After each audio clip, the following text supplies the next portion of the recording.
السلام علیکم ورحمۃ اللہ وبرکاتہ۔ میں ہوں آپ کا پیارا دوست قادر نواز۔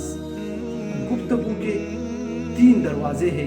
مشہور عالم الدین حضرت مولانا رومی رحمۃ اللہ علیہ نے گفتگو کے 3 دروازے بتائے تھے۔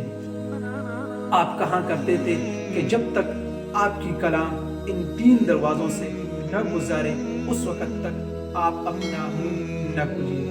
جب آپ اپنا گفتگو اور اپنا کلام کسی کے سامنے ذکر کرنا چاہتے ہیں تو سب سے پہلے آپ اپنے کلام کو سچ کے دروازے سے گزاریے۔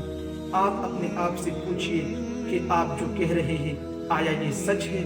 اگر ہاں کی جواب آئے تو پھر اس کے بعد آپ اپنے کلام کو اہمیت کے دروازے سے گزاریے۔ آپ اپنے آپ سے پوچھئے کہ آپ جو کہہ رہے ہیں آیا یہ ضروری ہے؟ آیا اس کی اہمیت ہے؟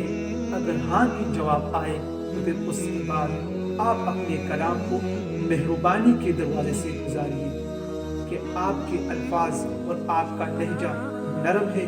اگر آپ کے الفاظ اور آپ کا لہجہ نرم نہ ہو تو آپ خاموشی اختیار کیجیے، خواہ بات سچ کیوں نہ ہو، خواہ بات ضروری کیوں نہ ہو۔ حضرت مولانا رومی رحمۃ اللہ علیہ کی ذات میں یہ 3 دروازے موجود تھے، اس کے کلام میں یہ 3 صفتیں موجود تھے۔ اسی وجہ سے پھر وہ مولوی رومی سے مولانا رومی بن گیا۔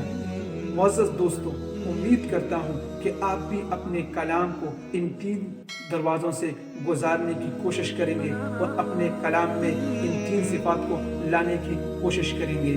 نیکسٹ ویڈیو کے لیے ویٹ کیجیے۔ خدا حافظ۔